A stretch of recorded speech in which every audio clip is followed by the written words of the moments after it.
Shalom. Alors aujourd'hui, on va étudier Bezrat Hashem, la paracha de Kitavo. Quel est le sujet principal de la paracha de Kitavo? Les malédictions. Les malédictions et les bénédictions. En effet. Et où c'est qu'on va dire ces malédictions et ces bénédictions? À partir de la Comment ça? C'est à partir de la quatrième montée. Ah, la cinquième montée. En effet, à partir de la cinquième montée, c'est vrai. Donc, au Perek Kavzaïn, Pasuk Yud Aleph. ויצב משה את העם ויאמר לאמור, הקדוש ברוך הוא עדי, משה רבנו עדי או עם ישראל של גורלה, אלה יעמדו לברך את העם על הר גריזים. Voici les tribus qui vont être sur le mont de la bénédiction, le mont de Gérizim. Une fois que vous allez dépasser le Jourdain, Shimon, Lévi, Yehuda, Issachar, Yosef ou Binyamin. Et donc, Shimon, Lévi, etc. Et voici ceux qui vont être sur le mont de la malédiction, le Har Eval, Reuven, Gad, Asher, Zvulun, Dan, Naphtali. Alors, de quoi s'agit-il? On lit les psukim, on ne comprend pas exactement. Pour savoir de quoi il s'agit, alors il faut revenir un peu en arrière, la paracha de Réé. Regardez le début de la paracha de Réé.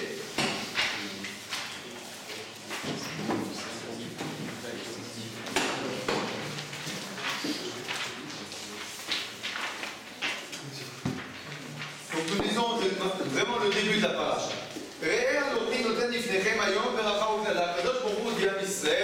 Voici, je vous donne la possibilité d'avoir la bracha ou la bénédiction ou la malédiction. Et ta bracha, la bénédiction, c'est quoi? Si vous écoutez, Asher Tishlo, Pasuk après, la malédiction, Imno Tishlo, si vous écoutez, pas. Ensuite, Pasuk Kaftet, Veaya, qui est Viacha, voici quand tu vas venir en terre d'Israël, que Kadosh Baruch Hu t'a donné en héritage, Venatata et ta beracha ala Grizim, tu vas donner la bénédiction sur le mont de Gérizim. Veta kelala ala Eval. Et la klala, tu vas la donner sur le mont de Eval. Alors, donc ces deux monts se trouvent bien au-delà du Jourdain, Etzel Eloné Moré, à côté de Eloné Moré. Et donc, cette psukim-là, qu'est-ce qu'il nous décrit? Ils nous disent en fait, Moshe Rabbeinu nous dit la chose suivante, Akadosh Baruch Hu dit la chose suivante. Vous allez rentrer en terre sainte. La première chose que vous faites, c'est quoi? Un tekes. C'est quoi un tekes? Une cérémonie. C'est quoi la cérémonie? La cérémonie de la bénédiction et de la malédiction. Où c'est cette cérémonie? Un endroit qui s'appelle Elon Moré. À côté de Elon Moré, on va trouver Har Gerizim, donc le mont Gerizim, le mont de la bénédiction. Et en face de lui, on a le mont Eval, le mont de la malédiction.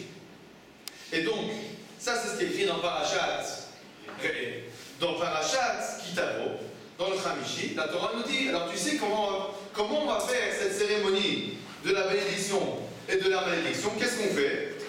Alors, on a en fait 6 tribus sur le mont de la bénédiction et 6 tribus sur le mont de la malédiction. Pasuk Yudalet, nous revenons par Parashat Re'eh, Perek Kavzaïn, Pasuk Yudalet. Ve'anu ha-Lévi'im ve'amru el Kodesh Israël kol ra. Et les Lévi'im, ils vont dire au peuple juif, à voix haute, que maudit soit celui qui va faire des idoles, etc., etc.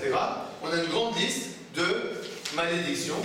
Et à chaque fois, le peuple dit Amen. Ça veut dire nous acceptons sur nous. Vous avez donc compris. On a un mont, le mont Gérizim, et un deuxième mont, le mont Eval.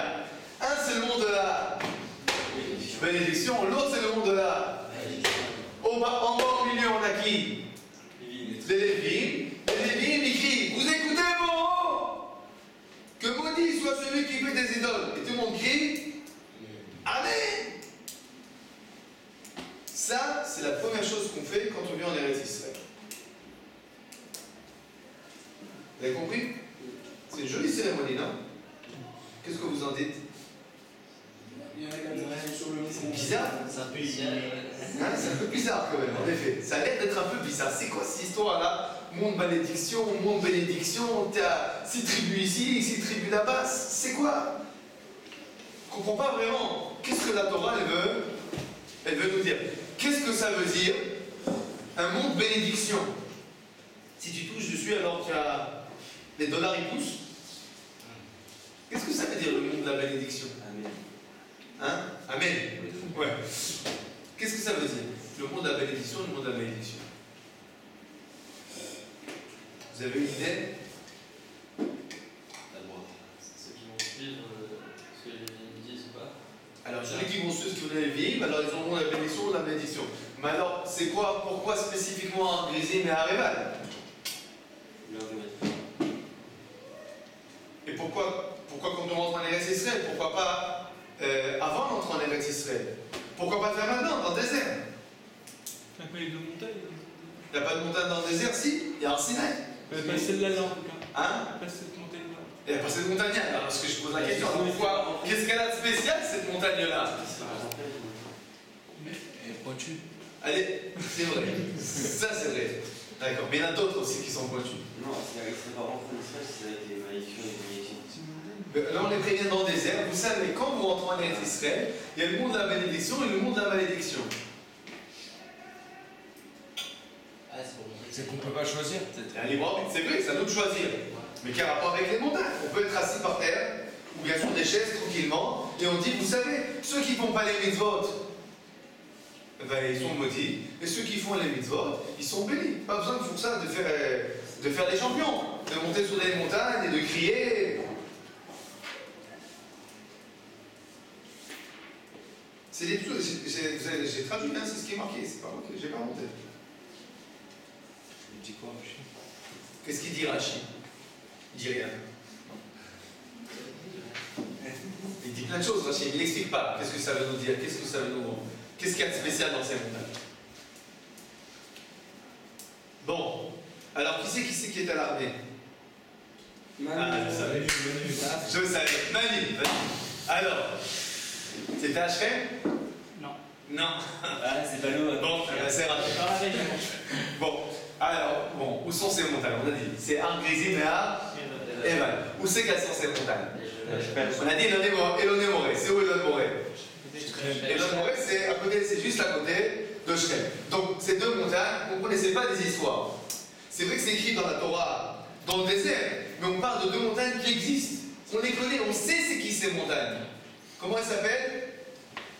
Har Grizim et Har Eval. Où c'est qu'elles se trouvent? On sait que c'est marqué dans la Torah, là, elles se trouvent. Elles n'ont pas bougé depuis. Elles sont toujours à Shrem. Il y en a là-bas un qui s'appelle Har Grizim et l'autre qui s'appelle Har Eval. Vous savez que les deux, ça veut dire. Alors, regardez.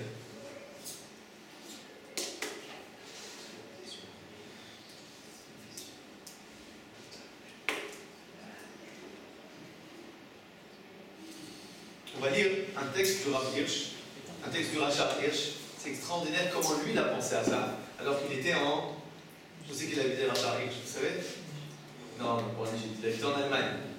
Il habitait en Allemagne, mais il a fait des recherches. C'est quoi ce Har Grizim et Har Eval, pour comprendre de quoi il en retourne, de quoi il s'agit.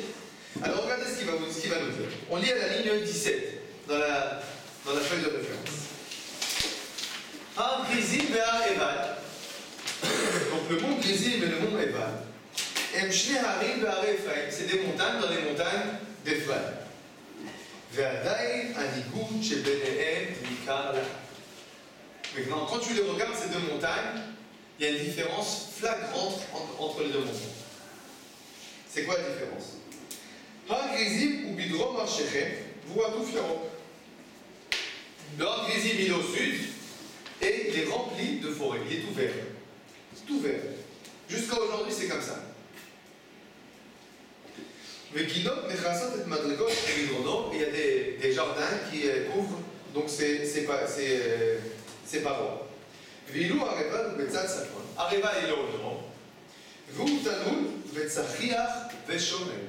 Et il est désertique. c'est comme ça jusqu'à aujourd'hui. Ça veut dire que quand vous allez à Shrem, vous êtes au milieu, vous avez deux montagnes l'une en face de l'autre. Il y en a une qui est toute verte et l'autre qui est toute jaune. D'accord? Tout désertique. Et tu te dis, c'est pas normal, ça. Qu'est-ce qui se passe? Continue le Ravish. Arriva Gavoa Kishmona Meot Reged, Vargezim Gavoa Memenu Kima. Ah bon, alors là, hein, apparemment, il avait des sources pas très précises. La vérité, c'est le contraire. Lui, il dit que le Har Grizim, il est plus haut que le Hareval. La vérité, c'est que le Hareval, il est plus haut que le Har Grizim. Mais lui, il a lu ça dans les livres. Nous, on peut aujourd'hui voir ça dans nos yeux. Alors, la différence, c'est comme ça. Il y a un démon, le Har Grizim, il fait 881 mètres. 881 mètres de haut. Hareval, il fait 940. Alors, il y en a un qui est plus haut que l'autre? Oui. Beaucoup plus haut? Non. Non. D'accord? Parce que si tu as 881 mètres et 940 mètres, pour celui qui est dans la vallée, les deux, ils ont plus ou moins la même taille. Les dira.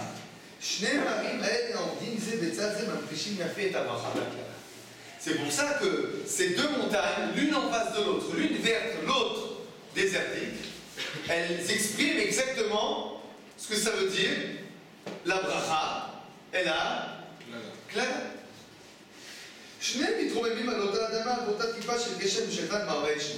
Maintenant, si les deux se trouvent au même endroit, qu'est-ce que ça veut dire? A priori. Les deux se trouvent au même endroit, qu'est-ce que ça veut dire? La bénédiction, Ça a été traduction à deux. Non, dans la réalité, je parle. la bénédiction et la malédiction, c'est très proche, quoi. C'est vrai, mais bon, je ne vous ai pas traduit, mais essayez de comprendre ce que je n'ai pas traduit. Je relis. Les deux ils sont sur la même terre.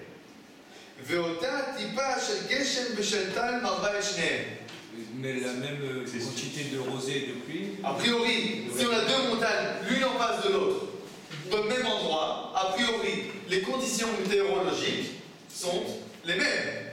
C'est pas qu'il y a une, là-bas c'est 35 degrés, et l'autre c'est 22 degrés. Dans le même endroit, c'est la même température, les mêmes conditions météorologiques. Dans les deux, tu as le même pollen qui va se balader, tu as le même vent. Malgré cela, Hareval il est congelé, ça veut dire il est figé, il n'y a pas de vie.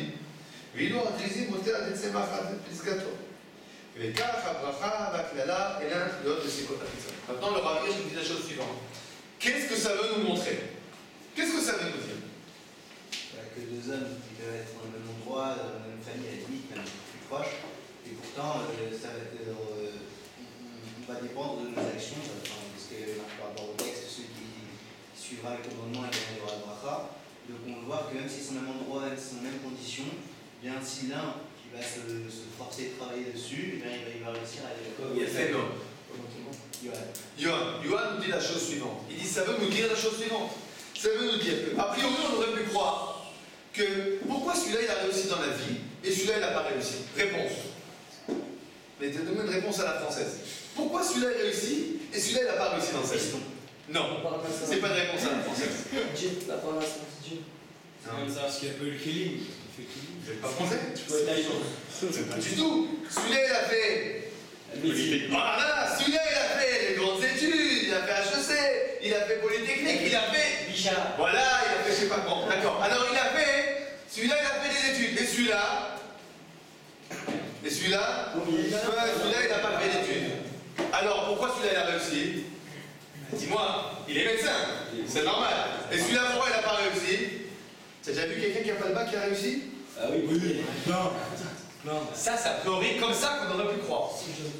Qu'est-ce que bien la Torah nous dit? Regarde, le Har Grizim et le Hareval. Qu'est-ce qui se passe? Les deux, ils avaient les mêmes données. Les deux, à l'origine, ils étaient sans bac. Et qu'est-ce qui s'est passé? Non? Il y en a un qui est devenu qui est devenu tout vert et l'autre qui est resté désertique. Ou bien, on va dire de notre sens. Les deux, ils ont fait médecine. Il y en a un. Il y a un qui a personne qui veut rentrer chez lui. Et l'autre, ça ne s'arrête pas de travailler. C'est quoi en fait? C'est que la bracha et la klala, ça ne dépend pas de quoi? Du temps. De nous. Du temps. Pas de nous, ni du temps. Mais la bracha et la klala, ça ne dépend pas des conditions matérielles. Ça ne dépend pas des conditions matérielles. Il y a quelque chose qui va au-delà de ça. Au-delà. Ce n'est pas les conditions matérielles. C'est pas parce que celui-là il a fait des études qu'il va forcément réussir, et celui-là qui n'a pas fait d'études qui va forcément rater. C'est vrai que ça aide. On est d'accord.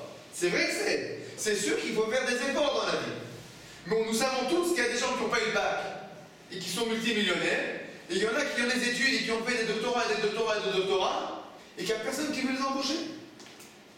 Il y a de ça et de ça dans la vie. Parce que dans la vie, au-delà des conditions matérielles, il y a aussi la bracha et la klala. D'où on voit ça. C'est quoi l'exemple qu'on peut voir avec ses yeux de ces choses-là? En Grésil et en Réveil.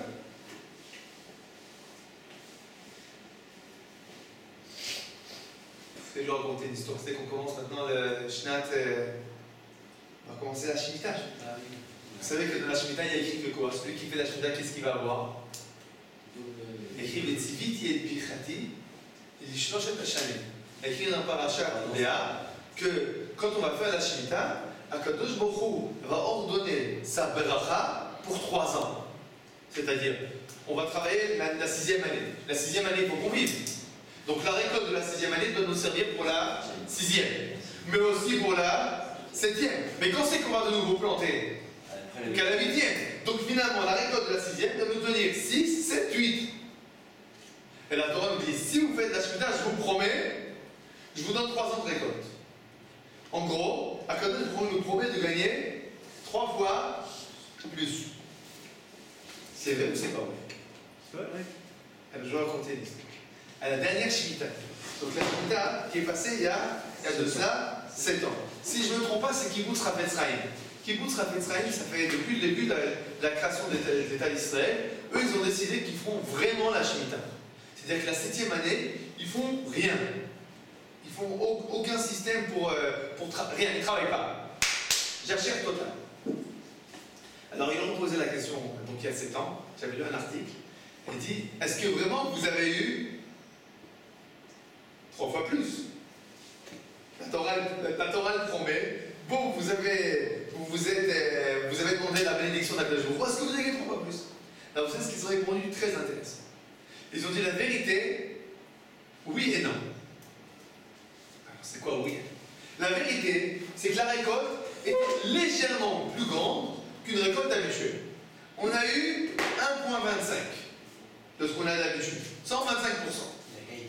Mais, non. Vous savez, quand quelqu'un il fait de l'agriculture, donc maintenant il a des greniers entiers remplis de blé et de fruits, etc. Maintenant il veut vendre. Qu'est-ce qui se passe? Ils vendent d'un endroit à l'autre. Souvent il y a une partie de la comment ça s'appelle? De la récolte. De la marchandise, d'accord? Qui va se perdre. C'est une partie de la marchandise qui va s'abîmer. C'est une partie de la marchandise, qualité, seconde qualité, on ne veut pas l'acheter. C'est une partie que finalement les taux sur le marché, ils montent, ils baissent, tu as perdu ton client, etc. Il y a mille et une choses qui font que de façon générale, si quand tu as 100 tonnes, tu vas gagner sur 50. C'est ce qui se passe tous les ans. Ce qui s'est passé, dit la Shnat Shemitah, c'est qu'on a vendu toute la marchandise, on n'a eu aucune perte sur rien. C'est comment ça s'appelle ça? La bracha. C'est quoi la bracha? La bracha, c'est pas forcément qu'il y a des miracles. Que tu as fait quelque chose et que c'est devenu x3. Non, la bracha, c'est quelqu'un qui va faire une transaction. Alors il voit le bonhomme, il a un joli sourire, il dit, tu sais quoi, je veux travailler avec toi. Il voit l'autre, avec lui aussi, il veut travailler. Comment ça s'appelle ça? La bracha. Il trouve grâce au nom des gens veulent travailler avec lui. C'est la bracha. C'est pas des miracles. C'est pas que son compte en banque qui reste à la maison et il voit que le compte est grossi tout seul. C'est quoi la bracha? C'est la réussite dans ton action, on va dire, de façon naturelle. Quelqu'un il achète une machine. Il achète une machine. Combien de temps ça dure une machine? Ils ont un frigidaire. 10 ans. 10 ans. Maintenant, si un frigidaire dure 20 ans, c'est quoi ça? Pourquoi c'est la bracha? Parce que finalement, au lieu d'en acheter deux, il en a acheté un. Maintenant, c'est un miracle? C'est pas un miracle. D'accord? Mais celui que toutes ces machines elles marchent comme ça pendant 20 ans, qu'est-ce qui se passe? Il a gagné beaucoup d'argent. Sans il a gagné de l'argent sans comment? Sur la défense. C'est ce qu'on appelle la bracha. Alors le Rabbi nous dit, c'est la bracha. Et pourquoi on fait ça quand on rentre en Eretz Israël? Comprenez ça. Alors regardez ce qu'il nous dit. Kacher, in 25. Kacher na'avor et hayarden ve'natzik et raglenu al admat Torah kedushaten. Quand on va rentrer dans Eretz Israël, la terre de la Torah, Niten enenu bishne ha'arim ha'ele. La première chose qu'on va faire, cérémonie à briser et Arivan. On va regarder ces deux montagnes. Maréen yoreh lanu shalenu lifror ben bracha le'levitan. Et quand on va les voir, on va se dire, ah j'ai compris. Ça va dépendre de quoi? Si je vais être comme ça ou comme ça, ça va dépendre de quoi? De mes actions. En fonction de mes actions, je vais avoir ou comme ça, ou comme ça. Ou beitna'aluten ou amusarit. Et en fonction de notre conduite, est-ce qu'on a ou ça, ou ça? Le Rabbi continue et dit, comment il s'appelle cet endroit? Comment on a dit qu'il s'appelle cet endroit? Elon Moré. Moré, ça veut dire quoi en hébreu? Moré, ça veut dire professeur, en effet. D'accord. Pourquoi? En quoi cet endroit, c'est un endroit professeur? Le Rabbi dit, tu sais pourquoi ça s'appelle cet endroit Elon Moré? Parce que c'est un endroit, et tu le vois, tu apprends des choses. Tu vois cet endroit, ça t'amène à des réflexions. Bon, on a compris? On a compris. Bon, on n'a rien compris. Compris, pas tout. On a dit qu'on a deux montagnes. Le monde qui représente la bénédiction, le monde qui représente la bénédiction. Comment on se monte sur ces montagnes? Comment on est dispatché sur les montagnes? On a dit, il y a 6 et 6. Alors regardons, c'est qui les 6 et les 6? Façon Yudbet. Ceux qui vont être sur le mont Grisé, le mont de la bénédiction. Shimon, Lévi, Yehuda, Issachar, Yosef ou Binyamin. Et sur le mont de la bénédiction, Rouven, Gad, Hacher, Zvulun, Dan, Naphtali. Est-ce que vous êtes capable de me dire quel est le sens de cette répartition? Oui, pourquoi celui-là là et celui-là en face? C'est comme ça. Pourquoi les vies sont de la bénédiction de Badi et sont Les vies sont quoi en malédiction? Non, bénédiction. Bénédiction. De Badi sont Une partie sont sur la bénédiction et une partie sont en bas. Alors, est-ce que vous avez l'idée? C'est quoi cette séparation? Pourquoi cette séparation? Pourquoi 6 là et 6 là?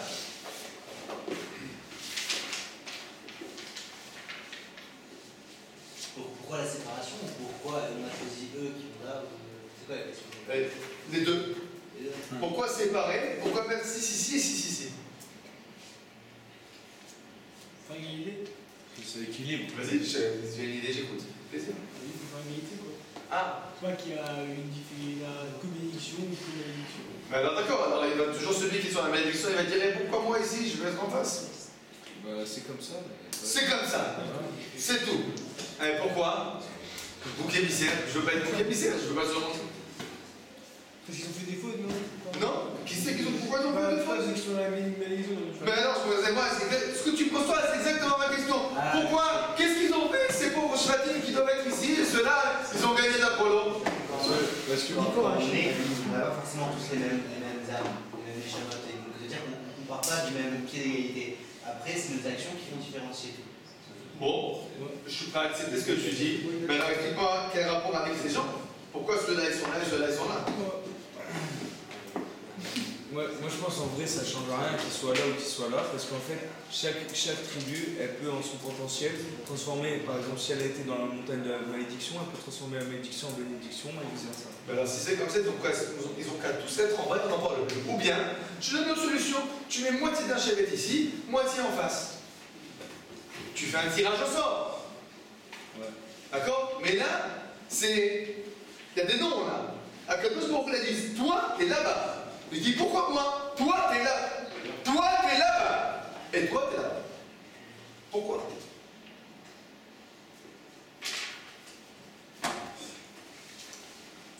La langue gauchère? Bon, on va essayer de comprendre. Regardez. On va essayer de trouver au niveau géographique. Où c'est qu'elles se trouvent ces différentes tribus? D'accord? Alors dites-moi. On va voir ceux de la bénédiction. C'est qui? Shimon, Lévi, Yehuda, Issachar, Yosef ou Binyamin. Alors Shimon, où c'est qu'il se trouve? Dans la carte? Non, pas du tout. Deuxième sens? Au sud. D'accord? Alors Shimon, il est au sud du pays. Ensuite, Lévi. Au centre. Hein? Lévi, il a pas terre. Mais on va dire, c'est quoi l'endroit, son endroit principal? Yerushalayim. Yerushalayim, c'est où? Le sud. Ensuite, Yehuda. Yehuda. Là, c'est le sud. Là, c'est le sud. Issachar. Au sud. Non. Non. Raté. Au nord. Au nord. Yosef. Au nord. Non. Au sud. Sud. Nord-ouest. Benjamin. Au sud. Au sud. Bon. Donc c'est bien raté. Conclusion. Ils sont tous au sud, sauf Issachar qui vient Du nord. du nord. C'est un nord. D'accord? Bon. Ensuite, voyons voir le reste. Regardons le reste. Ceux du sud, c'est qui? On a qui au sud? Reuven. Où c'est qu'il est, Reuven? Non. Est. Au sud ici. Est. Il est à l'est. Reuven, il est à l'est du Jourdain. Avec qui encore? Ah, avec Nathan. Quel Naphtali? Pas du tout. D'accord. Reuven et Gad. D'accord? Reuven et Gad, ils se trouvent. C'est pas moitié de. Bien sûr, non, pas Naphtali, lâché. Reuven, Gad, ils se trouvent L'est. à l'est. Asher, À l'ouest. Zvulun, Dan et Naphtali Ouest. au nord. En gros, d'accord? En gros. Ceux de la bénédiction, ils se trouvent où? Au sud. Au sud. Ceux de la bénédiction, ils se trouvent au sud, à part Issachar qui est du nord. Ceux de la malédiction, ils se trouvent au nord et à l'est. Et à l'est du Jourdain. Qu'est-ce que ça veut nous dire?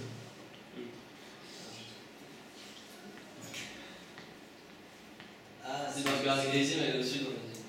Angrizim, il est au sud, oui, aussi, Nahon. Angrizim, il est au sud. Parce que le sud d'Israël, c'est plus proche de. Non, c'est parce que chacun selon son côté. Il vient de l'Égypte, d'accord.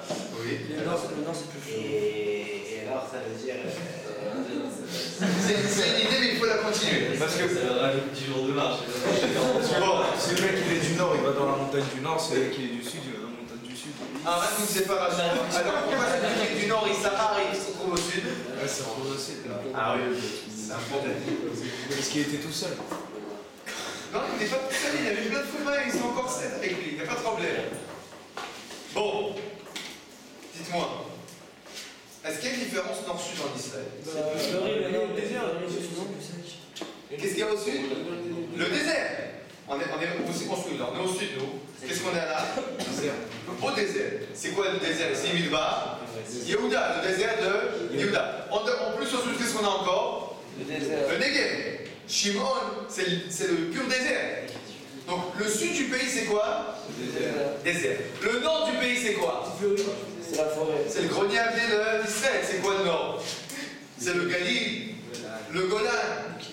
Et dites-moi, à part le nord, est-ce qu'on a un autre endroit qui est aussi... Ouais, l'est. Ah oui, l'est. C'est un endroit Fleury. fleuri. Là, pourquoi toi tu sais ça? Parce qu'il est parti. Parce qu'il C'est écrit dans la Pourquoi Reuven et Gad ils voulaient être habités à l'est? Ah, parce que c'est beau. Mais ils ont dit c'est un endroit de pâturage. Et nous on a plein de bestiaux, on veut un endroit de pâturage. Je comprends de là que l'est il est Pâturé.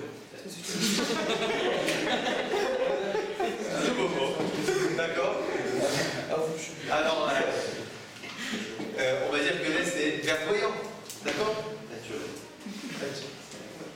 D'accord. Là, on est. Bon, qu'est-ce que ça veut nous dire? Ça veut dire que même si on est dans un endroit qui est Désertique.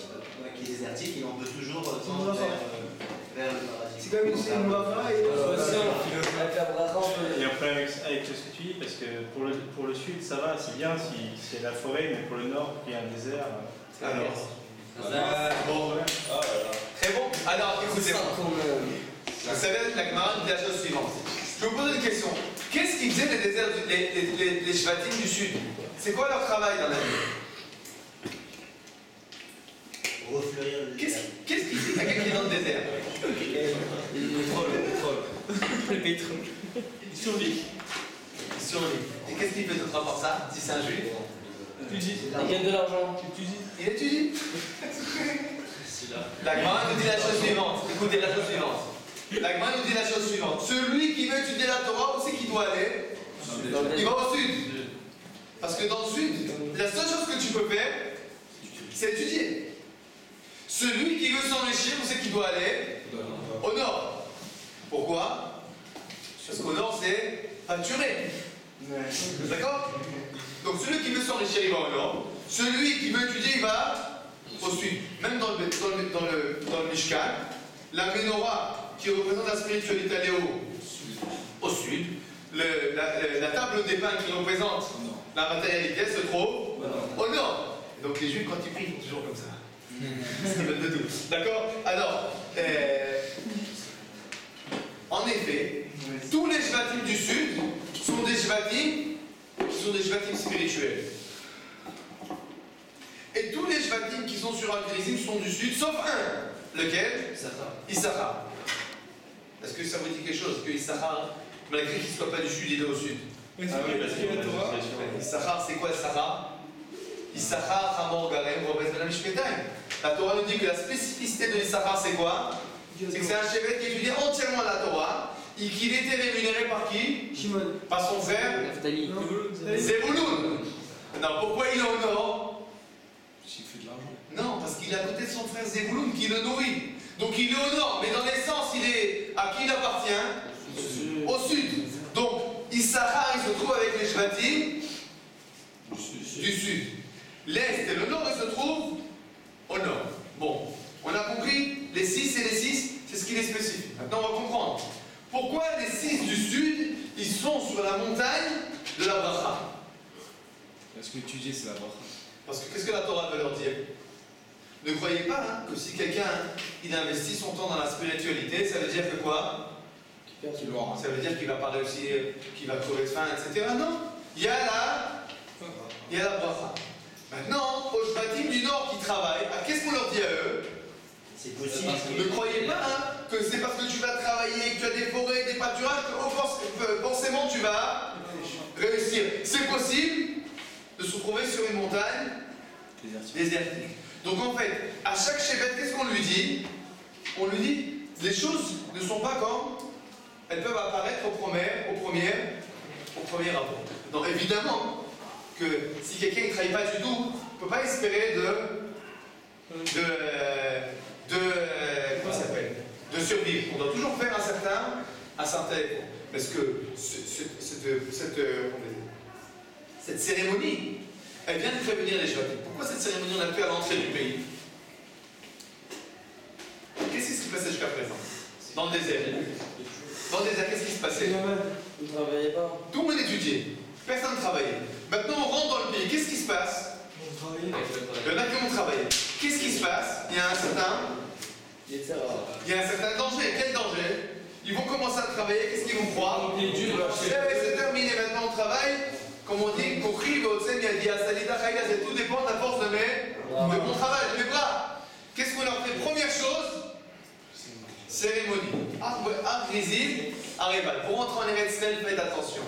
C'est vrai que tu vas venir en Israël, que tu vas faire une armée, que tu vas faire, comment ça s'appelle? Tu vas faire des études, tu vas créer un système économique, etc. etc. Mais n'oublie jamais que finalement tout dépend de quoi? De la bracha et de la klala. Et que finalement la bracha et la klala, ça va dépendre de quoi?